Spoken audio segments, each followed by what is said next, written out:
The real estate marketing landscape has changed over the last few years, and actually it changes really from month to month in terms of what's working, what's not working anymore, and this whole shift towards social media presence and marketing.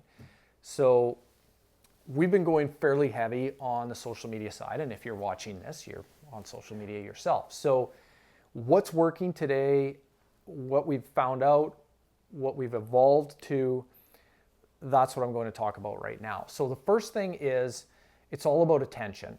And people's attention spans have gotten shorter and shorter and shorter. So from a few years ago, doing full video tours, 3-4 minute videos, people would sit and watch that. That is gone. So now we're trying to get our messages into a shorter clip and a shorter information package so that it can hold the attention to create the result. So we know people are on social media, and so for example, just with a listing, we're going to hit the highlights and create a highlight reel of that property, and we're not trying to sell the property by that, we're just trying to capture someone's attention to either share it to a friend or a family member or someone else that they know that might be looking for something like that. The other factor in a social media presence is the frequency with which we're presenting information. So one post about a property one day in a week is just not enough to capture someone's attention. And so we're looking to do repeated posts over, or if we're running ads, those ads are retargeted so that they repeat to the people that are interested. And that's how we get a response back. So we're getting showings from that, and inquiries and questions. But a lot of people have this misconception that being on social media and marketing property on social media means just posting once and then trying to get longevity out of one post, and that is just not reality today. If you could use only one social platform for the rest of 2026, which would it be and why? If I had to choose one social platform, the one that we're getting the best interaction or results from on the real estate side, I'm going to go with YouTube. And I think that a lot of that is probably because of our demographic and our market here. And this shift that there's more and more people that are using YouTube as their television provider.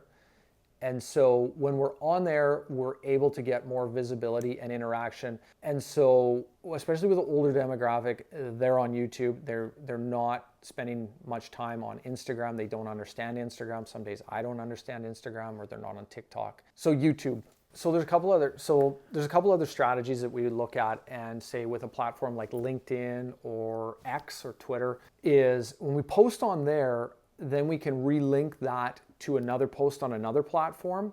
And so while, especially for example with Twitter, if we create a tweet, we can take that and then share it on Instagram, and it has a different look to it. So it's, in terms of getting some attention, it works that way. Even though we might not get the response on Twitter itself, we can use that to get a response on another platform. So I've noticed that working as well. It's just switching things up. We want to have consistency within what we're doing, but we also want to have enough variety that people aren't just like tuning out. Because if it always looks the same, then their attention, it gets washed out. So we've also learned that. With so much AI generated content out there, why is raw authenticity becoming more valuable than high budget cinematic tours? We've definitely noticed this shift from, the really polished and cinematic posts are not getting the attention or response that a more natural position is. And the big reason for that is because of AI, a lot of the posts that look really good are not real. And so people are aware of this and they're not responding to that. So they want real, they want authentic. And so we've noticed a big response to that. It's even like for us, the outtakes and bloopers will sometimes get a much higher, actually most of the time, get a higher response as far as people's attention rather than real factual information that's actually important.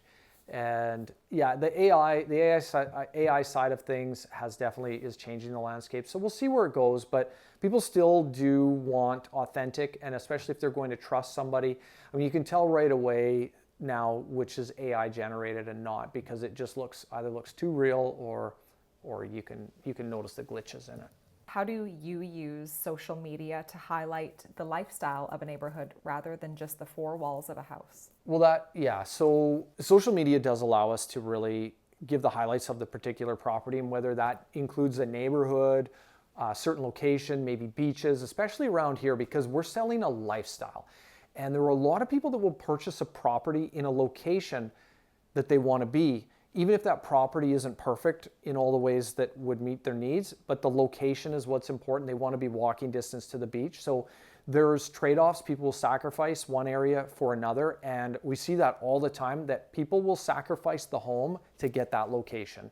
And so if we're just highlighting the features of a home without taking into account the benefits of the location, we're really missing the ball. Statistics show that nearly half of younger buyers use social media as their primary search engine.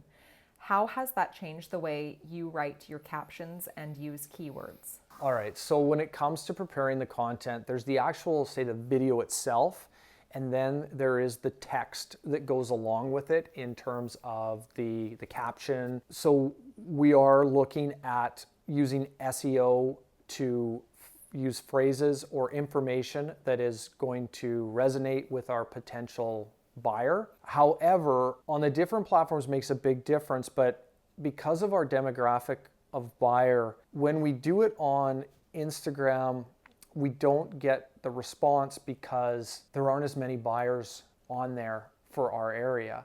However, when we do it on YouTube, we're able to target those buyers. And we can also, YouTube's interesting because we can actually go in there and get very specific. We can target location, we can target age group, we can target interests, we can target for income. And so we can, when we're putting money behind a campaign on YouTube, we can get hyper specific if we choose. Yeah, the keywords and the content in the captions does make a difference. If you'd like to get together, talk about real estate, talk about social media, if you're interested in collaborating, please reach out. Love to have you sitting here beside me, and we'll have some fun. We'll talk real estate, talk marketing, talk whatever it is that is important to you. Thanks again for watching.